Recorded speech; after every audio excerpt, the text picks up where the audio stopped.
Magnifique, on commence. Alors, se reconstruire, on se trouve présentement dans la période de l'année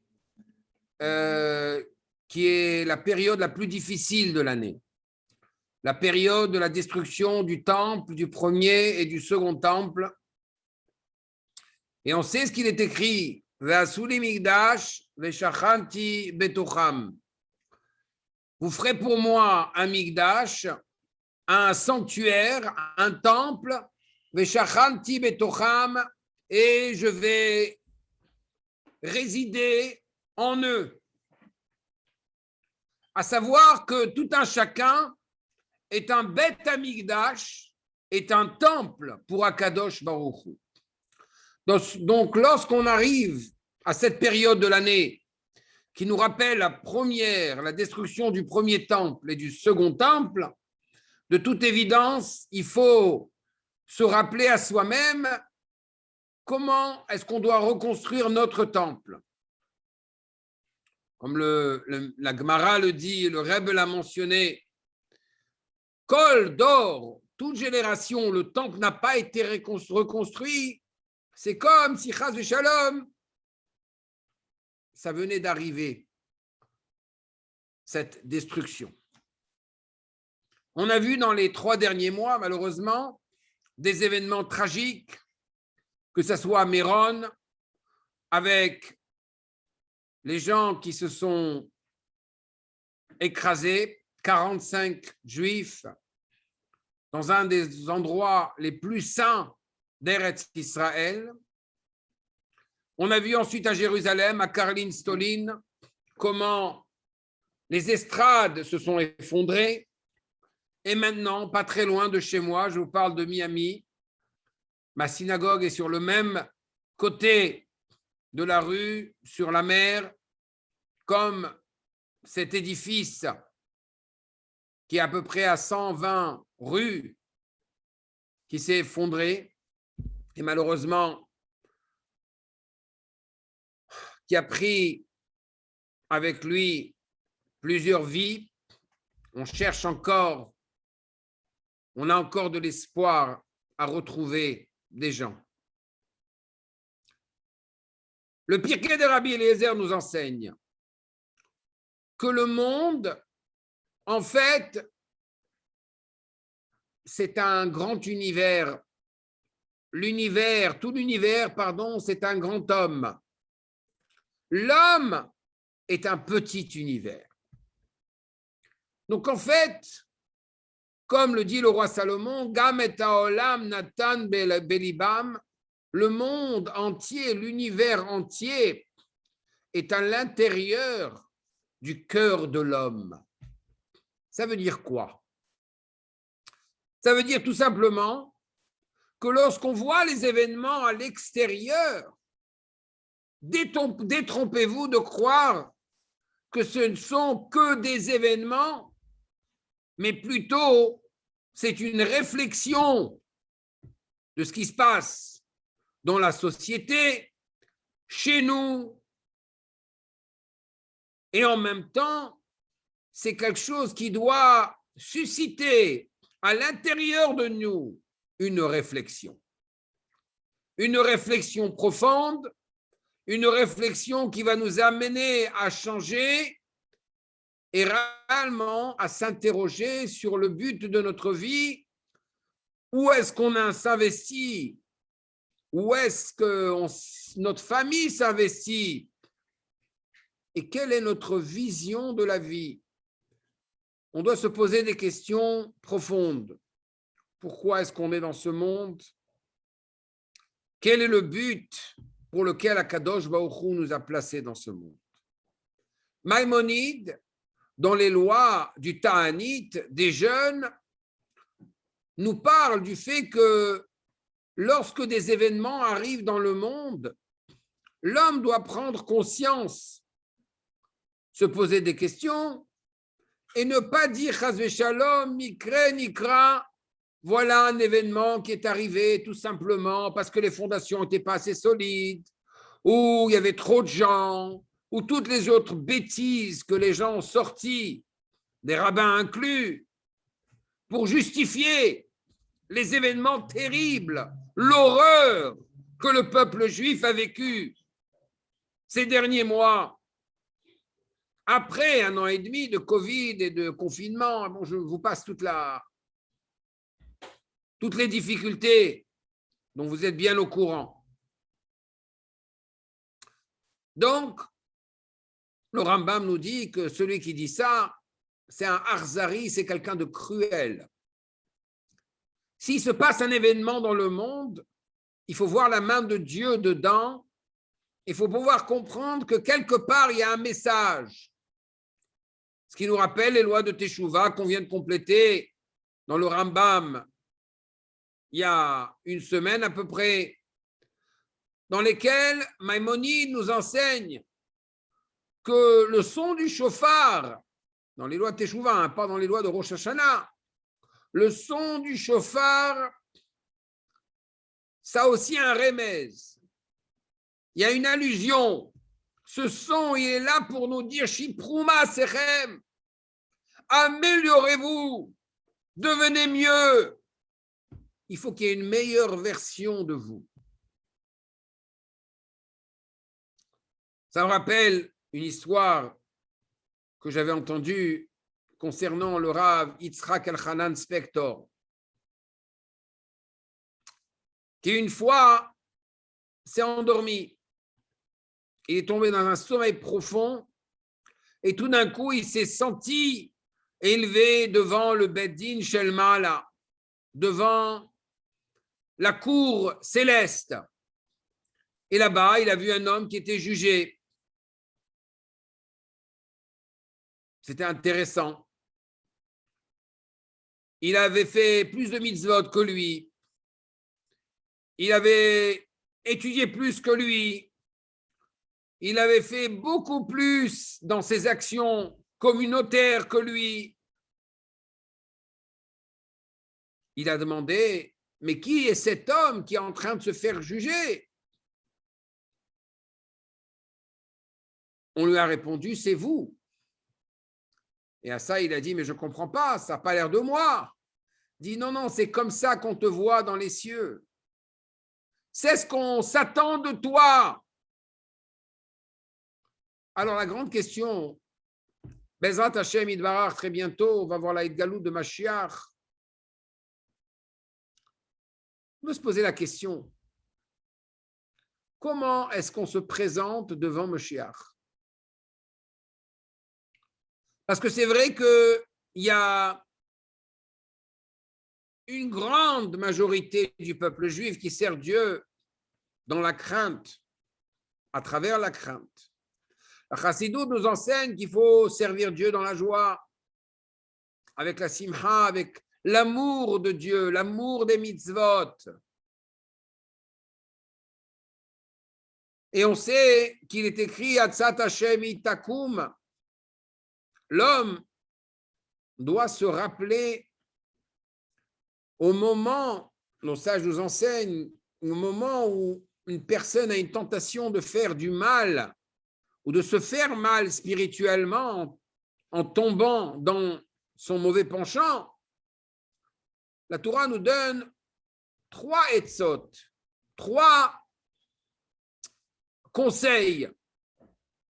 Impaga bechamenu valze, si ce dégoûtant, ce Yetzer Hara qui s'attend à toi, le Satan, vient te provoquer, Moshre ou les bêtes à Midrash, va étudier la Torah. Ça, c'est la première lettre du mot takum. Atzat Hashem itakum, c'est elle qui va se tenir la vie d'Hachem. Et si ça ne marche pas, Kouf. C'est quoi la lettre Kouf? Kriyat Shema. Tu récites le schéma, comme il est écrit dans le chapitre 47 du Tanya, que lorsqu'on récite le schéma, Yetziat nefesh haelokit mima asar aguf mishra dechivya lekalel beor ensof baruchu. Au moment où on récite le schéma, c'est à ce moment-là que l'âme n'est plus limitée par le corps, l'emprise du corps, l'emprise du Yetzer Hara n'est pas là. Si ça ne marche pas, parce qu'on est tellement enfoui dans ces addictions et dans ces plaisirs et dans les choses de ce monde, qu'est-ce qu'on doit faire? Même, c'est quoi? C'est Mita, la mort. Il faut se rappeler la mort. Ah bah oui, parce que après 120 ans, ce n'est pas très excitant ce qui se passe. Mais en fait, quand on a un chassid, on regarde ça d'une autre manière. Même, ce n'est pas la mort. Même, c'est Mashiach. Et si Mashiach vient aujourd'hui, qu'est-ce que j'ai envie d'être en train de faire? Je veux qu'on m'attrape en plein milieu de quelle action? La personne qui se rappelle et qui vit avec Mashiach, cette personne-là a moins l'opportunité de pécher, à moins qu'il soit pêcheur de poissons. Maintenant, on comprend que lorsqu'on sert Akadosh Baruch Hu avec simcha, avec joie, avec attente du Mashiach, ça c'est la fondation qui nous permet de construire notre vie. Les binyanim, ça veut dire l'édifice du judaïsme qui est construit sur la crainte d'Hachem seulement, elle ne vole pas haut. Et je dis pas ça, vole pas haut, parce que c'est une expression française, mais plutôt parce que c'est l'expression même du Zohar HaKadosh, qui nous dit Oraita bedolo de chilur himu lo pahal ella.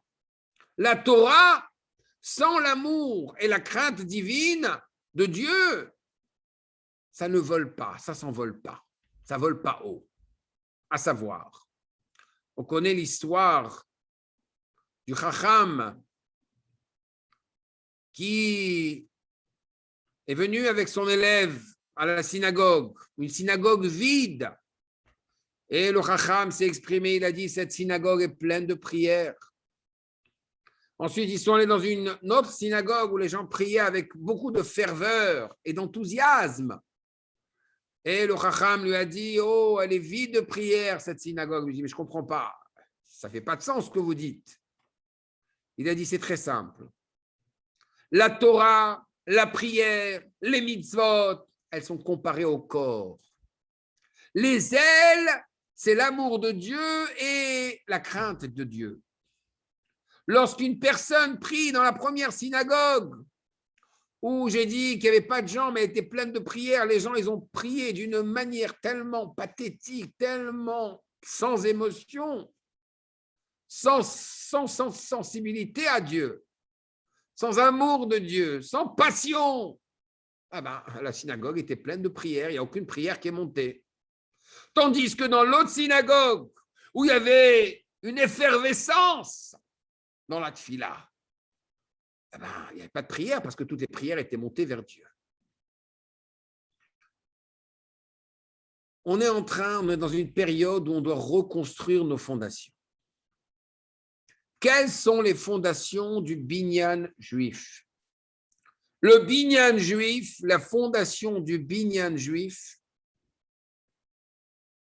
c'est l'amour de Dieu, c'est la crainte de Dieu, c'est la foi en Dieu, c'est la connaissance de Dieu.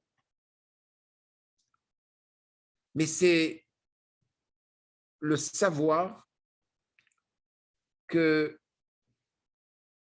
ma relation avec Akadosh Baruch Hu ne peut pas être quelque chose qui est que intellectuel. Laissez-moi m'expliquer. L'Admour Hazaken, dans le chapitre 3 du Tanya, le Rabbi Hillel de Paritch, dans son explication sur Shara Yehoud du second Rabbi de Lubavitch, le Mitlereb, explique le processus suivant. Chochma, sagesse, Bina, compréhension, Da'at, connaissance, expérience. Expliquons.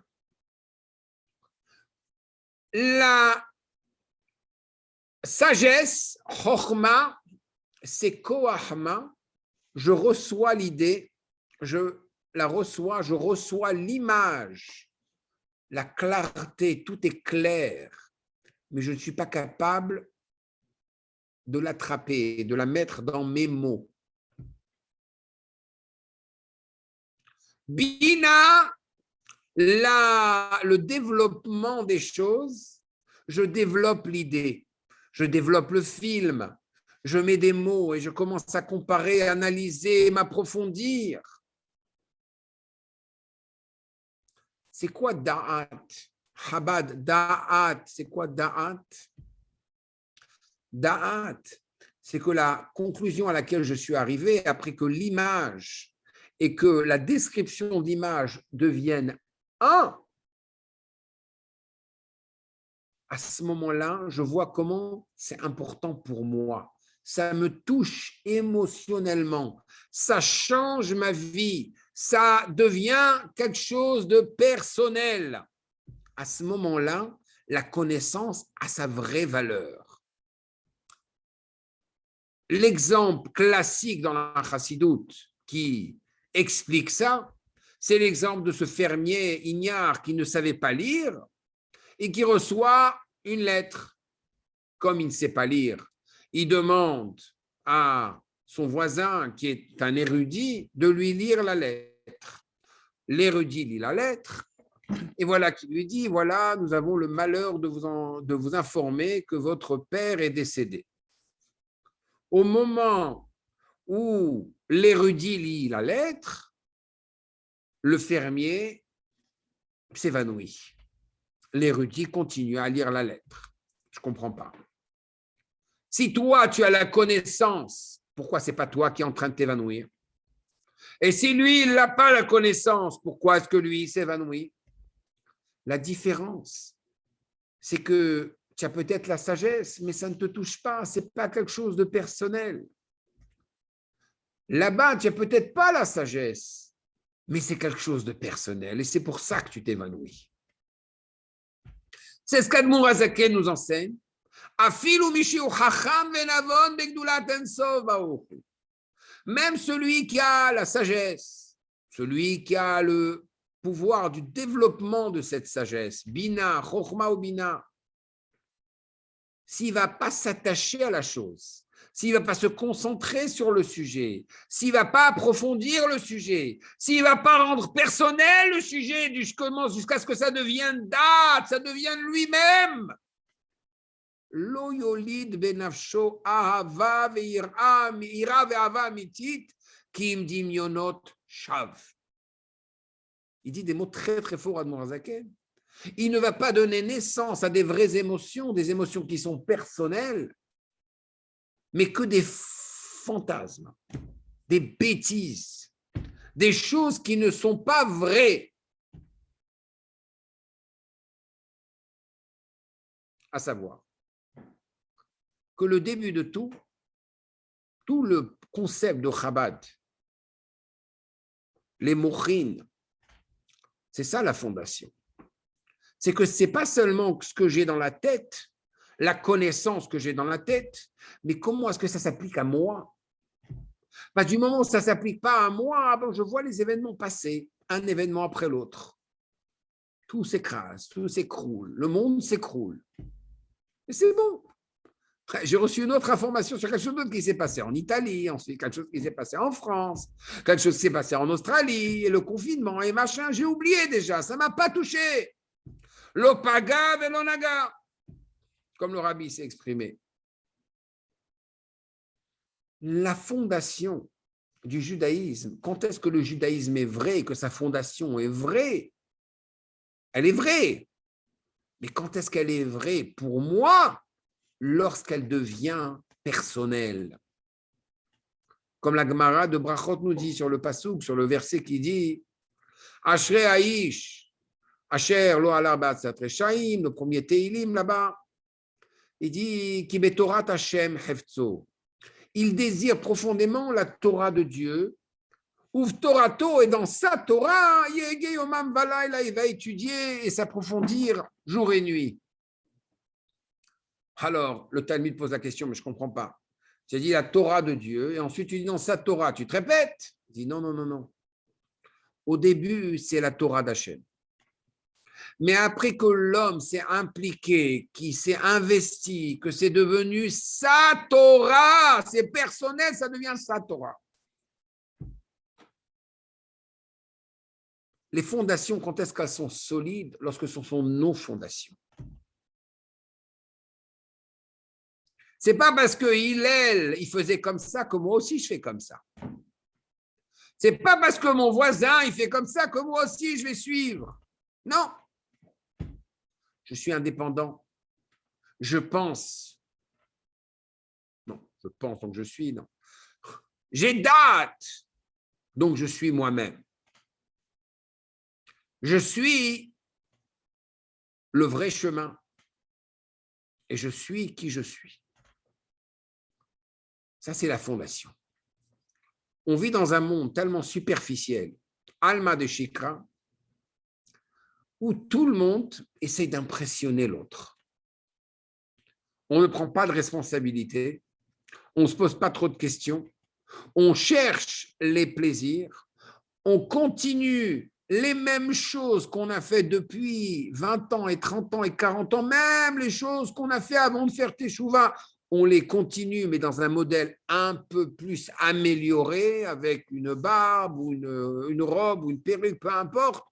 Mais il y a des choses profondes qu'on n'a pas changées.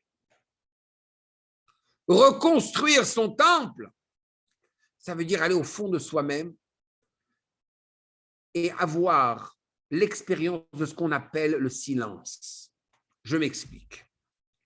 Le Tzemar Tzedek, dans un Mahamar de l'année Tafresh Ain Bet, 1872, si je ne me trompe pas, 1800 Tafresh Ain 1872, ouais,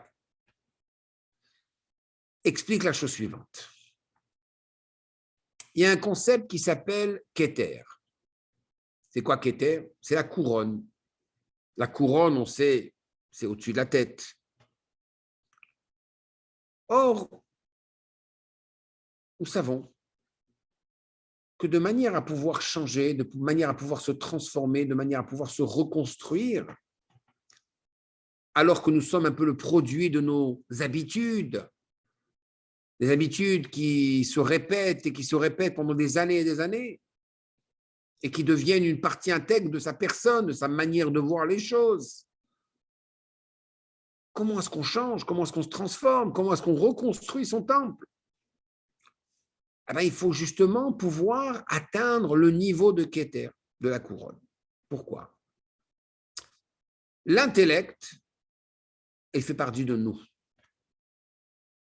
L'émotion, ce sont nos émotions. La couronne, c'est quelque chose qui est au-dessus de nous. C'est pour ça d'ailleurs, intéressant, dans le Mahamar de Tafresh Nuntet, de Ranat, le Rabbi Rachab explique que lorsqu'on parle, la parole, elle est tellement forte qu'elle est capable de dévoiler ce qui est dans la couronne. Intéressant. Qu'est-ce que ça veut dire? Ça veut dire que l'intellect, il a des idées qui lui appartiennent. Le cœur a des émotions qui lui appartiennent. Ce sont des facultés de l'intellect et du cœur. La bouche, qu'est-ce que c'est?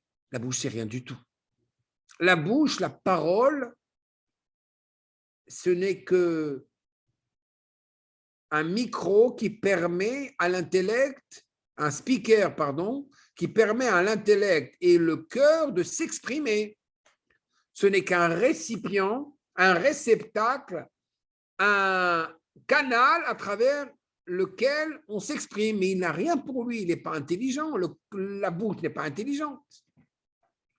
La bouche, ça représente la malchoute, la royauté. Et en fait, parce que c'est le niveau le plus bas de l'homme au niveau de l'expression, c'est par conséquent le niveau qui est attaché au niveau le plus haut, comme on connaît la règle générale dans la Chassidoute qui dit Kol hagavoa gavoa beyoter, yored le mata mata beyoter. Plus quelque chose est haut, plus sa source est élevée, plus elle est capable de descendre. Donc la bouche est connectée à la couronne qui est au-dessus de la tête. Et par conséquent, on le sait tous, on a tous fait des présentations à un moment donné dans sa vie. On présente un sujet, avant qu'on le présente, les idées sont bien ordonnées dans la tête, mais du moment où on l'exprime, elles s'ordonnent encore plus. Du moment où on commence à parler, tout d'un coup, il y a un nouveau influx d'idées qui vient, qui n'était pas là auparavant. Donc on voit qu'ici que la parole, elle est capable de tirer justement de la source. Au niveau de la source, on peut tout régler. Donc, lorsqu'on veut changer, ça commence avec la parole. Et ça commence pas seulement avec la parole. Le Tzemar Tzedek explique qu'il y a la parole et il y a le silence. Le mot Keter, il nous le dévoile, vient d'un verset dans les Ecclésiastes qui dit Katar li ze'ir, attends-moi un peu. Et il explique Blom picha, tais-toi, sois silencieux, arrête tout, espère, attends le dévoilement. Le niveau de la couronne, c'est pas seulement la source de la parole, mais c'est l'endroit du silence. Et là-bas, dans le silence, au niveau du silence, on est capable de toucher l'essence même de tout et de tout reconstruire. Je vais partager avec vous une petite anecdote qui m'est arrivée, voilà, il y a, je sais pas, 8 ans, 6 ans. J'ai amené mon fils à la yeshiva. La yeshiva est à Tzfat, en Israël. On sait très bien, je ne sais pas si c'est comme ça pour vous, mais d'habitude, lorsqu'on est en Eretz Israël, Eretz HaKodesh, on voyage à Tzfat et c'est un voyage d'une journée. Si on est à Jérusalem, à Natania, Tel Aviv, peu importe où on est, pour la journée, on va aller à Tzfat. On va aller visiter Rabbi Shimon, à Méron, on va aller visiter Rabbi Meir, à Tibériade. On va à Tzfat. D'ailleurs, c'est quand même incroyable. Vous pensez que l'immobilier qui se vend très très cher à Tzfat, ce n'est pas un immobilier avec une vue sur la mer.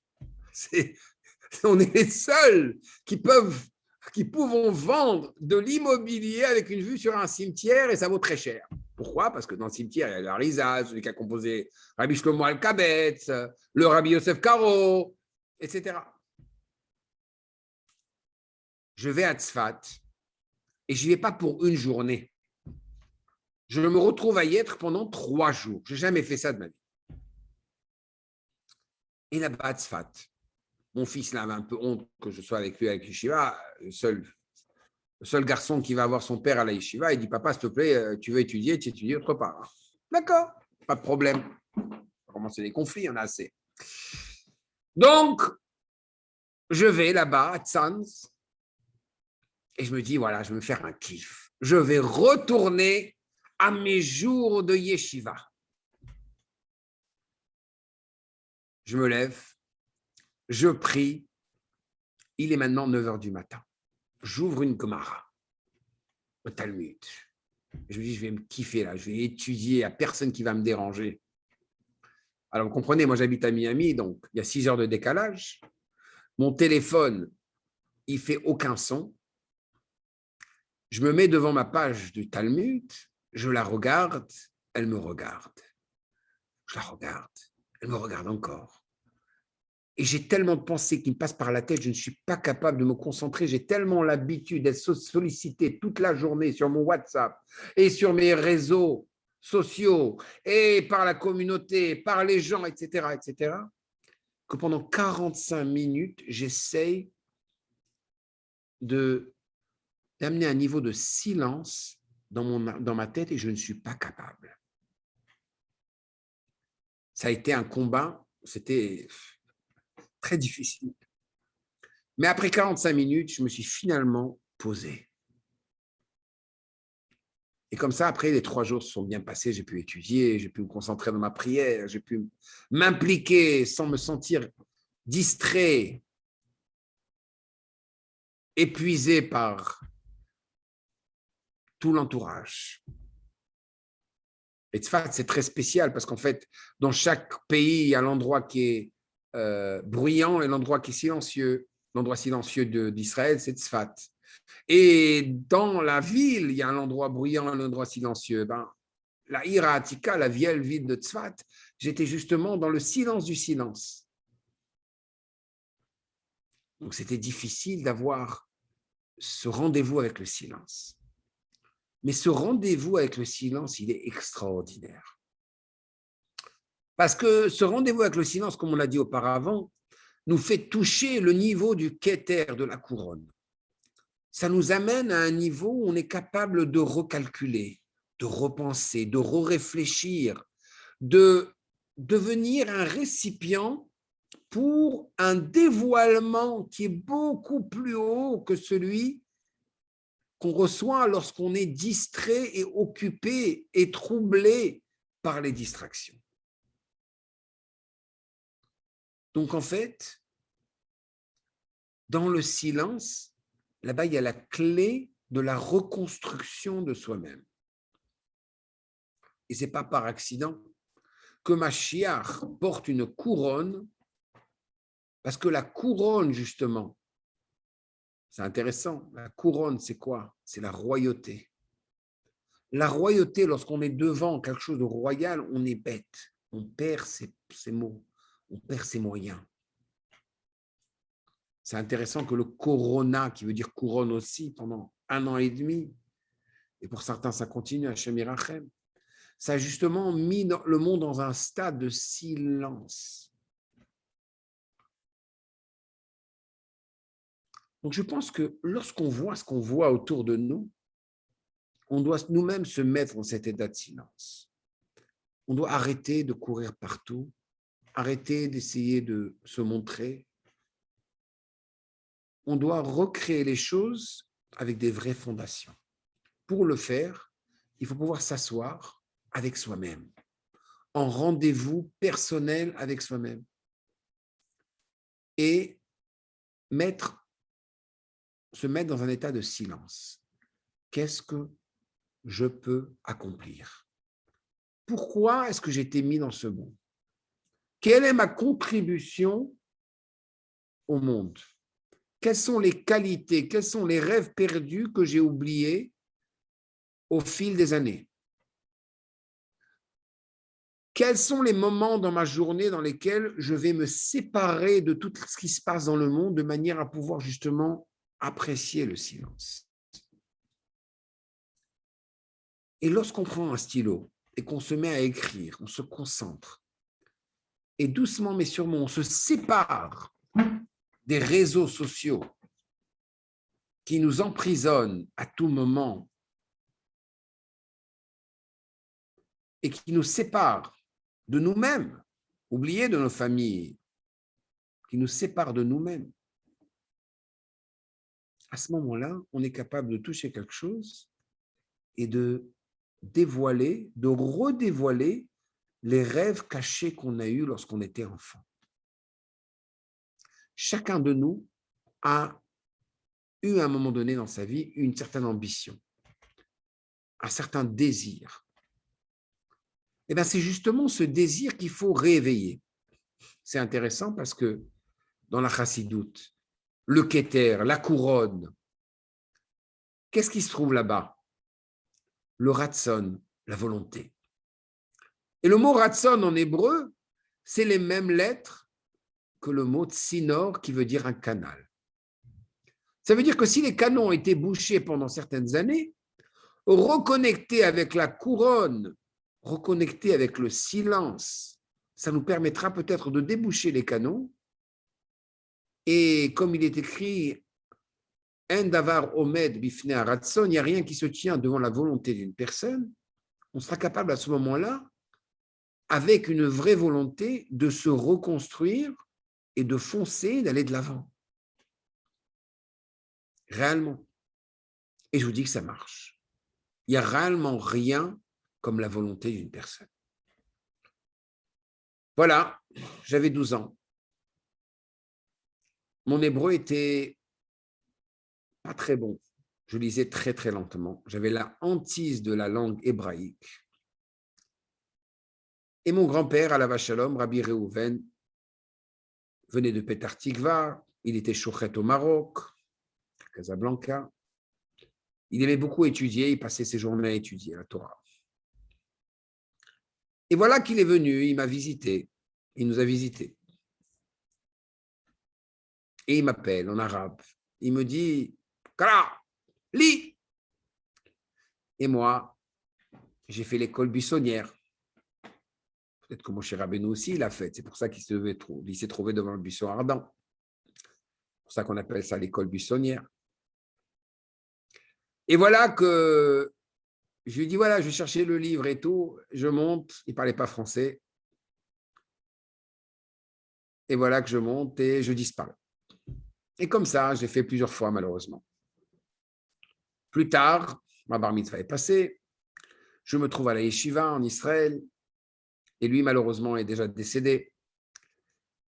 Et je regrette. Voilà que j'ai goûté la Torah. Et c'est quelque chose de tellement beau, l'expérience de la Torah, lorsqu'on s'approfondit, lorsqu'on se sépare du monde et qu'on s'attache à l'essence même de qui on est. On s'attache à la connaissance divine, au dévoilement divin qui se trouve dans la Torah. Et comme un gosse, 15 ans et demi, je priais à Hachem. Allez Hachem, s'il te plaît, envoie-moi mon grand-père. Et j'avais réellement ce désir profond qui m'amène mon grand-père dans mon rêve et qui vient de m'enseigner la Torah pour que je rattrape le temps perdu. Je suis retourné à Montréal, mon rêve ne s'est pas réalisé. Et voilà que je me retrouvais dans la synagogue Lubavitch à Montréal, sur Westbury. Et là-bas, il y avait un chassid qui priait comme ça, qui répétait les mots. Chaque mot qu'il ne disait pas avec la bonne intention, il le répétait. Ashrei, Ashrei Yoshve Vetecha. Heureux, heureux est celui qui est assis en ta présence, dans ta maison, Hachem, dans ta maison, ta présence, Hachem. Il répétait comme ça, c'était un spectacle extraordinaire. Je le vois, je me rapproche de lui, je lui dis, Rabbi, est-ce que vous voulez étudier avec moi? Vous voulez m'enseigner la Torah? Il m'a dit, avec plaisir, mais je ne suis pas là, la semaine prochaine. Il parlait un peu d'anglais, beaucoup d'yiddish, un peu d'hébreu. Moi, je parlais français et l'anglais. Et voilà que pendant l'été, tout l'été, il me prenait à la maison chez lui et il m'enseignait comme ça. On était tous les deux seuls, pendant 1h30, 2 heures. Un beau jour, mon père, chez Yechie, vient me chercher. Et je lui dis, voilà, ça c'est Rav Moshe Rubin, mon Rav. Et je dis, voilà, c'est mon père. Et Rav Moshe, il fait comme ça. Ouh. Shalom, shalom. Et là, mon père me dit quelque chose d'intéressant. Il me dit, tu sais, ton père, c'est-à-dire ton grand-père, mon père, Rabbi Reuven Amar, il faisait aussi comme ça tout le temps. Bon, je n'ai pas fait cas. Mais après, j'ai réfléchi et je me suis rendu compte qu'une seconde, ce Rav, il s'appelle Rabbi Rubin. Et mon grand-père, il s'appelait Rabbi Reuven. Mais au Maroc, il n'appelait pas Rabbi Reuven, il appelait Rabbi Rubin. Rabbi Rubin. Je lui dis, c'est marrant. Je n'ai pas dormi de la nuit. Le lendemain, je me retrouve chez Rav Moshe Rubin et je lui dis, Rav, avant que vous preniez votre retraite, qu'est-ce que vous faisiez avant? Qu'est-ce que vous faisiez avant? Il m'a dit, j'étais chouchette. J'abattais les animaux, comme mon grand-père. Ici, j'ai vu dans cette histoire, en fait, que c'est possible qu'on ait, lorsqu'on est plus jeune, on a certaines ambitions, certains désirs, on a un ratson. Ce ratson, il va se dévoiler parce qu'il n'y a rien qui se tient devant la volonté. Mais il faut qu'on l'ait, la volonté. Il faut que cette volonté, elle touche le date dont on a parlé auparavant, que ça devienne personnel. Il faut que ça nous amène à avoir un enthousiasme, un amour, une crainte d'Hachem. Et là, ça va se dévoiler. Histoire numéro 2. Vous avez certainement entendu parler de ce qui s'est passé il y a au-dessus de 10 ans, il y a au-delà de 10 ans, à Gush Katif. Des Juifs dans 5 villages ont été évacués. À cette période, j'étais en train de construire ma synagogue. Il y a quelqu'un qui a voulu honorer la personne qui construit la synagogue. Donc, il a envoyé un grand cadre avec une menorah et un lamnatsear. À contre-gré, je l'ai accepté. Ce n'était pas le style de la synagogue. La menorah était ronde et non pas comme celle du Rambam. Et également, les 4 coins du cadre étaient cassés avec le voyage. Mais il a offert en l'honneur de celui qui a construit notre synagogue. Je n'avais pas le choix. 3 ans plus tard, je me retrouve au Hilton à Tel Aviv, Motsai Shabbat, et voilà que M. Gal Akoka m'appelle. Bonjour, je m'appelle Gal Akoka, est-ce que je peux venir vous voir? Motsai Shabbat.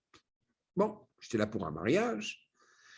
Il me dit, voilà Rav, je voulais vous parler. Je lui dis, très bien, je m'excuse, mais c'est quoi le rapport? Il dit, ben voilà, je voulais vous dire que c'est moi qui ai offert le cadre avec la menorah à votre synagogue. Alors, j'étais en train de penser, peut-être qu'il veut la reprendre. Ce n'est pas le style de notre choule. Il dit, ben, j'aimerais vous donner l'explication. Qu'est-ce que c'est que ce cadre? Ce cadre, ça faisait partie d'une synagogue, d'une des synagogues de Gush Katif, qui a été évacuée, qui a été donnée aux Arabes, Marchemam. Ben, il faut savoir qu'au moment où on s'est fait évacuer, j'ai entendu que vous construisiez une synagogue. Donc, je me suis dit que c'est vrai que le moment où les Arabes vont avoir leurs mains sur la synagogue, ils vont la détruire. Je me suis dit que j'allais prendre une partie de cette synagogue, Am Israël Chai, et montrer que le peuple juif est vivant. Donc, je voulais envoyer chez vous. J'étais comme un fou. Pourquoi? Parce que quand l'évacuation de Gush Katif est arrivée, on a pris ça tellement à cœur. On a pleuré en tant que communauté. On s'est réellement déchiré, effondré par ce qui s'est passé, qui c'est arrivé un Tisha B'Av. De voir des Juifs qui sortent des Juifs de leur maison. Des choses catastrophiques. On a eu tellement de peine, on voulait tellement faire partie de ceux qui étaient là pour leur donner le support. Akadosh Baruch Hu, à la fin, il nous a donné une partie de Gush Katif chez nous à la maison. Tout d'un coup, le fait que toutes les imperfections que j'avais trouvées dans ce cadre, c'était la plus belle chose du monde, parce que c'était une partie de Am Israël, une partie de ce que j'avais désiré à l'intérieur de moi. Je pense que se reconstruire, c'est atteindre ce niveau de keter, de silence, prendre le temps, arrêter de courir.